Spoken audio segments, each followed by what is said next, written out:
Sir చెప్పండి. జోగి రమేష్ గారు వాళ్ళ అబ్బాయిని వాళ్ళు అరెస్ట్ చేయడం జరిగింది. అగ్రిగోల్డ్ బాధ్యతలకు సంబంధించిన విషయాల్లో.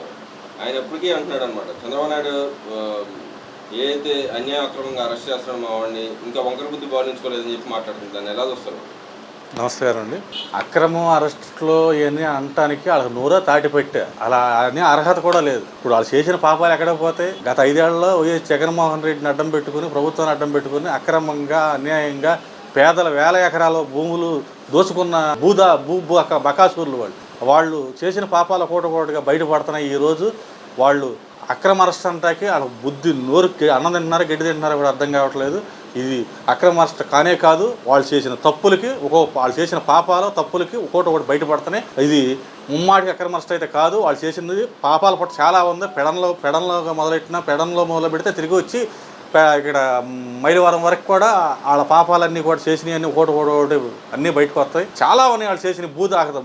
కొన్ని వేల ఎకరాలు పేదలు బడుగు బలహీన వర్గాలే టార్గెట్గా ఆక్రమించుకున్నారు, అక్రమ రిజిస్ట్రేషన్ చేసుకున్నారు. ఇవన్నీ కూడా బయటకు వస్తున్నాయి. ఈ అగ్రిగోల్డ్ ఎంతోమంది 10 తలాక ఇన్స్టాల్మెంట్ మీద ప్లాట్లు కొనుక్కోవటానికి దీని ద్వారా కట్టిన డబ్బులు ఎంతోమంది బడుగు బలహీన వర్గాలు పేదలు ఇవన్నీ కూడా ప్రభుత్వం అవి కోర్టులో ఉండగా వివాదంలో ఉండగా దీన్ని దారి మళ్లించి వాళ్ళు తప్పుడు రిజిస్ట్రేషన్లు చేసి ఆక్రమార్జన చేసుకుందామని ప్రయత్నం చేశారు. దానికి ఇప్పుడు ఉన్న గవర్నమెంట్ ఎన్డీఏ గవర్నమెంట్ మంచి దాని మీద ఎంక్వైరీ చేసి ఎవరెవరు తప్పు చేశారో అవన్నీ నిగ్గు తెలుస్తున్నారు.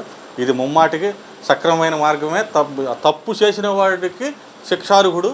వాళ్ళు తప్పు చేశారు కాబట్టి అందుకే అరెస్ట్ చేశారు. దాదాపు వైసీపీలో ఉన్న ఎమ్మెల్యేలు దాదాపు చాలా మంది భూ ఆక్రమణలు పాల్పడ్డారని చెప్పి ఏదో వాళ్ళు చేశారు, అక్రమాలు చేశారు, దాని మీద వస్తూ ఉన్నాయి. చంద్రబాబు నాయుడు కానీ ఇటు పక్క లోకల్లో ఉన్న ఎమ్మెల్యేలకు కానీ వినతిపత్రాలు చాలా మంది ఇచ్చారు. దాన్ని ఎలా చూడొచ్చు? ప్రతిదీ కూడా సార్, ఈ వైసీపీ గవర్నమెంట్లో ప్రతి ఎమ్మెల్యే చోటా నాయకుడి నుంచి బడా నాయకుడి వరకు, ఎమ్మెల్యే దగ్గర నుంచి మినిస్టర్ వరకు అందరూ ఎవడ స్థాయిలో అంతా భూదాకాలి. ఎక్కడ ఖాళీ ప్లేస్ ఉంటే దాన్ని ఆక్రమించుకోవడం, దాన్ని రాత్రి పేక మేడలా కట్టేయటం, మరుసటి రోజు రిజిస్ట్రేషన్ చేసుకోవటం, అధికారం అడ్డం పెట్టుకుని ఇళ్ల పనులని ఆ ట్యాక్సీలని వాళ్ళకి ఏ రకంగా అనుకూలంగా కావాలితే అట్టగు ప్రభుత్వ భూములను కూడా వాళ్ళకి జీవోలు ఇచ్చేసి వాళ్ళకి అనుకూలంగా మార్చి అన్నీ కూడా వాళ్ళ పేరు మార్పిచ్చేసుకున్నారు. అన్నీ కూడా పాపాల పుట్టన్నీ కదులుతున్నాయి. ఒక పెద్దిరెడ్డి, చిత్తూరు అవ్వచ్చు, విశాఖ అవ్వచ్చు, కృష్ణా అవ్వచ్చు, గుంటూరు అవ్వచ్చు, ఇంకా అనేక జిల్లాల్లో కూడా అంతా కూడా వాళ్ళ విచ్చలవిడిగా భూదాహానికి ఈ 5 ఏళ్ళు అద్దోదుపు లేకుండా పోయింది. ఈ అన్నిటికి కూడా ఇప్పుడు వచ్చిన రెవెన్యూ శాఖ మంత్రి అనగా సత్యప్రసాద్ గారు కానీ, పవన్ కళ్యాణ్ గారు కానీ, చంద్రబాబు గారిని బాగా సీరియస్గా ఉన్నారు. ఎవరు ఏ తప్పు చేసినా, అధికారులు తప్పు చేసినా అక్కడ ఎవరిని ఉపేక్షించేది లేదు. మొత్తం అందరూ కూడా ప్రజలకు ప్రభుత్వ భూములన్నీ కూడా ఎక్కడెక్కడ ఉన్నాయి మొత్తం సర్వే చేసి ఎవడైతే ఆక్రమించాడో కఠిన శిక్ష పడేదేగా వాళ్ళపై చర్యలు తీసుకుంటానికి యంత్రాంగాన్ని సమాయత్తం చేశారు. దీనిలో అందరం కూడా హర్షించాలే కానీ దీని మీద ఎటువంటి కామెంట్ చేయకూడదు. ప్రభుత్వ ఆస్తుల్ని కాపాడాల్సిన అధికారులే, మంత్రులే వీళ్ళే ఆర్జించేసి వేల ఎకరాలు వాళ్ళ పిల్లలు, వాళ్ళ తల్లులు, వాళ్ళ బంధువుల పేర అక్రమ రిజిస్ట్రేషన్ చేసుకుని ఆర్జించేశారు. మేము గవర్నమెంట్కి ఏళ్ల తరబడి మేమే ఉంటాం, మమ్మల్ని ఎవడైనా చేస్తాడు, మేము చేసిందే రాజ్యం, మేము చెప్పిందే ఈ శాస్త్రం అన్నట్టుగా చేసి అద్దదుపు లేకుండా వాళ్ళు చేసిన దానికి అధికారులు కూడా తల మట్టి వాళ్ళ అధికారులు కూడా సెలవులు పెట్టి పారిపోయిన సందర్భాలు చూస్తున్నాం. పెద్ద పెద్ద అధికారులు, ముఖ్యమైన కార్యదర్శులు చేసిన వాళ్ళు కూడా. ఇవన్నిటికి కూడా ప్రభుత్వ అధికారులు కూడా మనం చేసే పని మంచిదా చెడుదని ఆలోచించి చేయాలి. అదే చెబుతున్నారు చంద్రబాబు గారు కూడా. ప్రతి ఒక్కరూ కూడా వాళ్ళ బాధ్యత ప్రకారం వాళ్ళు చేయాలని అదే చేస్తున్నారు. గవర్నమెంట్ ఉద్యోగులు గత ప్రభుత్వం చేసిన పాపాలు కడుక్కుంటున్నారు. ఈ మంత్రులు కానీ, మంత్రుల కొడుకులు కానీ, వాళ్ళ బినామీలు కానీ ఎవరెవరైతే కూడగట్టారో ఇవన్నీ కూడా బయటకు లాగుతున్నారు. తప్పకుండా అక్రమార్జన తిన్నవాడు మొత్తం కక్కేస్తారు. ఆ నమ్మకం మాకుంది. రెడ్ బుక్ రాజ్యాంగం నడుస్తుందంటారా రాష్ట్రంలో? రెడ్ బుక్ రాజ్యాంగం నడిస్తే కృష్ణా జిల్లాలో కొడాల నాని అవ్వచ్చు, వల్లభనేని వంశీ అవ్వచ్చు, జోగి రమేష్ అవ్వచ్చు, వీళ్ళు చేసిన ఆగడాలు, అరాచకాలు చిన్న పిల్లవాడినట్టునే చెబుతారు. గవర్నమెంట్ అధికారంలోకి వచ్చి 3 నెలలు అవ్వస్తుంది, 3వ నెల కావస్తుంది. ఒక్క వైసీపీ నాయుడి మీద మేము ఎవరైనా యాక్షన్ తీసుకున్నారా? ఒక్కరిని అరెస్ట్ చేసి పోలీస్ స్టేషన్లో పెట్టారా? రెడ్ బుక్ రాజ్యాంగం ఇంకో రాజ్యాంగం వచ్చిందంతా ఇక్కడ అడ్మినిస్ట్రేటివ్ చేసే చంద్రబాబు గారు తొక్కి నారదేస్తారు ఎవరైనా సరే. మాకు పార్టీ కార్యకర్త అవ్వచ్చు, ఇంకోటి అవ్వచ్చు, క్లైన్ దాడితే ఎవరిని ఊరికి ఉపేక్షించదు. సొంత కార్యకర్తల మీద చర్యలు తీసుకున్నారు చంద్రబాబు గారు. అలాంటిది రెడ్ బుక్ రాజ్యాంగం ఉండదు, ఇంకోటి ఉంటుంది. ఏదో ఆవేశంలో అంటాం అవన్నీ జరిగాయి కదా. రెడ్ బుక్ అన్న అయితే చేసే తప్పులు ఏదో బెదిరిస్తానికి తప్పు చేయకుండా ఉంటాయి అధికారులు. మేము అధికారులకు వచ్చిన తర్వాత మేమే చర్యలు తీసుకుంటామని చెప్పి అంటానికే కానీ రెడ్ బుక్ రాజ్యాంగం లేదు, ఇంకోటి లేదండి. ఇది ప్రజాప్రభుత్వం అండి. ప్రజాప్రభుత్వం జరుగుతుంది అంతే. అలాగే చూసుకుంటే రాష్ట్రంలో దళిత మీద జరుగుతున్న లైంగిక దాడులు కానీ, మహిళల మీద జరుగుతున్న లైంగిక దాడులు కానీ, ఇంకోటి చూసినా కూడా రోజు రోజుకి ఒక్కొక్కటి వెలుగులోకి వస్తుంది. దాన్ని ఎలా చూస్తారు? వైసీపీ ప్రభుత్వం అంటేనే దోపిడీ, దొంగలు, అరాచకాలు. కొన్ని వందల మంది ఆడపిల్లలు మిస్ అయ్యారు 2019 నుంచి 2024 వరకు. ఎంతోమంది ఆడపిల్లల మీద అగాత్యాలు జరిగినాయి, ఎన్నో అరాచకాలు జరిగినాయి. దళితుల్ని ఎంతమందిని చంపలేదు? ఒక మాస్క్ అడిగిన పాపకానికి డాక్టర్ సుధాకర్ గారిని పిచ్చివాణి చేసి చంపేశారు. ఎంతోమంది అభాగ్యుల్ని. మాకు రావాల్సిన, మేము అడగాల్సిన సామాన్య ప్రజలు ఎవడన్నా గొంతెత్తి మాట్లాడి ఏదైనా చేసి అక్రమ కేసులు పెట్టి ఇంట్లో నుంచి బయట రానివ్వకుండా ఎంతో దుర్మార్గంగా వ్యవహరించిన ప్రభుత్వం వైసీపీ ప్రభుత్వం. ఇప్పుడు వచ్చిన ప్రభుత్వం తెలుగుదేశం ప్రభుత్వం.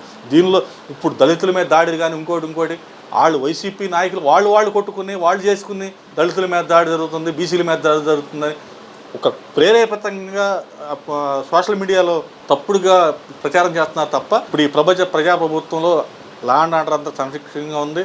గంజాయి, మత్తు పదార్థాల మీద ఉక్కుపాదం మోపుతున్నారు. పేద బడుగు బలహీన వర్గాల పిల్లలు నాశనం అయిపోకుండా వాళ్ళందరినీ భవిష్యత్తు బాగుపడాలని మత్తు అలవాటు పడకుండా చేయాలన్న ఉద్దేశంతో అందరూ సుభిక్షంగా పిల్లలందరూ కూడా సంతోషాలతో ఉండాలి.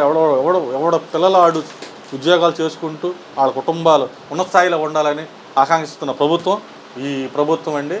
ఇవన్నీ తప్పుడు ప్రచారాలు చేస్తున్నారు కానీ వచ్చి 3 నెలలు కాడ కాలేదు. అప్పుడే పిల్లవాడు పుట్టంగానే పెద్దోడైపోయి మనకు అన్నీ ఇచ్చేస్తారా? సమయం పడితే అన్నీ చేస్తారు. అలాగే ఏదైతే వైసీపీ నాయకులు ఉన్నారో మొన్న విజయసాయిరెడ్డి, నిన్న దువ్వాడ శ్రీనివాసు, ఇవాళ ద్వారంపూడి చంద్రశేఖర్ రెడ్డి, వాళ్ళ మహిళల మీద చేస్తున్న వ్యవహారాల తీరుని ఎలా చూస్తారు? సార్, పవిత్ర పుణ్యక్షేత్రమైన తిరుపతినే వదిలిపెట్టలేదు వాళ్ళు ఇంకెక్కడే వదిలిపెడతారు?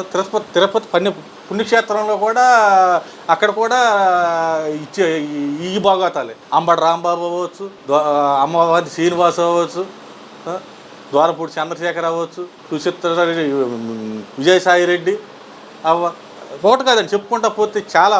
వీళ్ళందరూ కూడా వైసీపీలో ఉన్న వాళ్ళందరూ దొంగల ముఠ, దోపిడీ ముఠ, అరాచకాల ముఠ. ఆ పార్టీలో ఉన్న వాళ్ళందరూ కూడా దానిలో ఒకళ్ళని మనం వచ్చారు. అందరూ అంతే, ప్రతి ఒక్కడు కూడా ఎవడలేదు. ప్రతి ఒక్క ఏ నాయకుడిని చూసినా ఆడ వెనకాల ఏదో బాగవుతుంది. వాళ్ళు ఇక్కడ ప్రభుత్వంలో వచ్చింది, పార్టీలో వచ్చి వీళ్ళు రాజకీయాల్లోకి వచ్చింది ప్రజలు సేవ చేయడానికి కాదు, వాళ్ళు అక్రమంగా పోగేసుకోవడానికి, వాళ్ళు ఇలా సమాంతరం జీవితాలు పొందటానికి, వాళ్ళ రాష్ట్రాలలో చేసుకోవటానికి.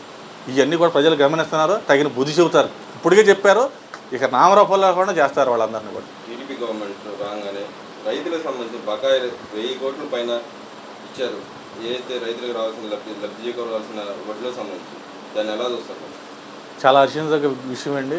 గత ప్రభుత్వంలో రైతు ఉదయం లెగిస్తే సాయంత్రం వరకు కూడా పొలం దగ్గర పనులు చేసుకుంటూ, మిగతా టైంలో ఫ్యామిలీ కుటుంబ పోషణలు చూసుకుంటూ, ఆ పొలాన్నే ప్రాణంగా పిల్లల కంటే ఎక్కువగా ప్రేమిస్తూ పొలాల్లో పండించిన పంట, నారుగాలం పండించిన పంటని తీసుకొచ్చి మిల్లుల దగ్గరికి తీసుకొస్తే తేమ శాతం తక్కువగా ఉంది, అది ఉందని రేటు తగ్గించి పైపెచ్చు రైతు వేసిన పంటకి 6 నెలలు, 3 నెలలు, 4 సంవత్సరాలు కూడా పట్టే పరిస్థితి దిగజారింది ఈ వైసీపీ గవర్నమెంట్. అంతకుముందు ఎప్పుడు మనం పంట అమ్ముకుంటే, ఎప్పుడు డబ్బులు కావాలంటే అప్పుడు అమ్ముకుంటే వెంటనే మన జేబులోకి వచ్చాయి. అలాంటి పరిస్థితి పోయింది. ఇప్పుడు వచ్చిన ఎన్డీఏ గవర్నమెంటు దాని మీద ప్రక్షాళన చేసింది. రైతుల ఖాతాలోకి వెంటనే ఇమీడియట్గా 48 గంటల్లో పడాలని చంద్రబాబు గారు, పవన్ కళ్యాణ్ గారు అందరూ కూడా క్యాబినెట్ మీటింగ్లో జరిగింది. ఇది మన ఇప్పుడు రిలీజ్ చేసిన అమౌంట్ పేదలకి ఇప్పుడు రైతాంగానికి విత్తనాలు పోసుకుని నారు తీసుకునే టైం. ఈ టయాన రైతులకి దేవుడు మనకి ఊరికే వరం ఇచ్చినట్టుగా వాళ్ళు పండించిన డబ్బులు ఎప్పుడో పండించినాయి, సంవత్సరం కింద బకాయిలు ఇప్పుడు వచ్చినా కూడా మంచి సమయానికి వాళ్ళకి ఆదుకునే విధంగా వచ్చినందుకు అందరూ ఆనందం వ్యక్తం చేస్తారు. అలాగే ఏదైతే గత గవర్నమెంట్లో బకాయిలు తీసి పక్కన పెడితే రైతులకు రావాల్సిన ఏదైతే పథకాలు ఉన్నాయో అవి ఇచ్చేసాం మా టైంలో ముందు ఎవరైతే రైతు భరోసా ద్వారా రైతులకు అందించామని చెప్పి అంటున్నాడు జగన్మోహన్ రెడ్డి గారు. ఈ గవర్నమెంట్ వచ్చిన తర్వాత అసలు ఇంతమంది విడుదల చేయలేదు, రైతులకి విత్తనాలు కానీ సబ్సిడీ కానీ ఏమో లేదండి. నిజంగానే గత గవర్నమెంట్లో అంత బాగా చేశారని అనుకుంటున్నారా? ఈ గవర్నమెంట్ అసలు ఇవ్వలేదు అనుకుంటున్నారా? ఏమండి, గత గవర్నమెంట్లో ఏం చేసాడండి? రైతు భరోసా కేంద్రాలను పెట్టాడు. ఎంతమందికి లబ్ధి చేకూరిందండి? ఎంతమంది రైతులకి వీళ్ళు విత్తనాలు ఇచ్చారండి? ఎంతమంది రైతులకి పనిముట్లు ఇచ్చారండి? అంతకుముందు 2014 నుంచి 19 గవర్నమెంట్లో తెలుగుదేశం పార్టీ ప్రతి రైతుకి కూడా సబ్సిడీ మీద పనిముట్లే కావచ్చు, ఆదరణ పనిముట్లే కావచ్చు, రైతులకి స్ప్రింక్లర్లని సబ్సిడీ మీద 80% సబ్సిడీ మీద ఇచ్చిన ప్రభుత్వం తెలుగుదేశం పార్టీ అండి. ఈ ప్రభుత్వం ఏ రైతుకి సబ్సిడీ ఇవ్వలేదండి. ప్రతి రైతుకు కూడా సబ్సిడీ రావాలన్నా, ప్రతి రైతులకు పనిముట్లు రావాలన్నా, ఆధునీకరణ పనిముట్లు రావాలన్నా, ఎరువులు రావాలన్నా, విత్తనాలు రావాలన్నా ఒక తెలుగుదేశం గవర్నమెంట్లోనే జరిగింది. కానీ వైసీపీ ప్రభుత్వంలో ఏనాడు రైతు సుఖ సంతోషాలతో లేడు. అసలు ఆ జగన్మోహన్ రెడ్డి వచ్చిన తర్వాత వచ్చే నీళ్లు కూడా రాలేదు. పట్టిసీమ నీళ్లు ఉన్న నీళ్లు కూడా వాడుకోకుండా పాడు చేసిన వ్యక్తి జగన్మోహన్ రెడ్డి. చంద్రబాబు గారు ప్రతిదీ కూడా అంత క్షుణ్ణంగా రైతులకు ఏం మేలు జరుగుతుందని నిరంతరం ఆలోచించి చేస్తున్నారు. రైతులకైతే మేలే చేస్తున్నారు. అలాగే గతంలో చంద్రబాబు నాయుడు గారి మీద విమర్శ చేసేవాళ్ళు వైసీపీ గవర్నమెంట్. చంద్రబాబు నాయుడు వస్తే నీళ్లు రావు, కరువే ఇప్పుడు తాండవస్తుందని చెప్పి అన్నారు. ఈరోజు చూస్తే జలకళ ఎక్కడ ప్రాజెక్టుల నిండా నీరు ఉంది. దాంతోపాటు రైతులకి ఇప్పటికే కావాల్సిన విత్తనాలతో పాటు డబ్బులు కూడా ఇవ్వడం జరుగుతుంది కదా, దాన్ని ఎలా చూస్తారు? ఏమండి, నోరు ఎట్ట ఉందని మాట్లాడితే సరికాదండి. ఇప్పుడు ప్రకృతి సహకరించింది, చంద్రబాబు గారు ముఖ్యమంత్రి అయిన అవంగానే ప్రకృతి సహకరించింది, ప్రాజెక్టులన్నీ ఉండిపోయింది. ఆ వాడికే ఇప్పుడు అన్నవాళ్ళు నోరు ఎక్కడ పెట్టుకుంటున్నారో, వాళ్ళు ఏమన్నారో వాళ్ళకే ఎదురు ప్రశ్న వేస్తున్నారు. చంద్రబాబు గారు వస్తే నీ ప్రాజెక్టుల్లో నీళ్లు రావని ఇంకో ఎన్నో అన్నారు.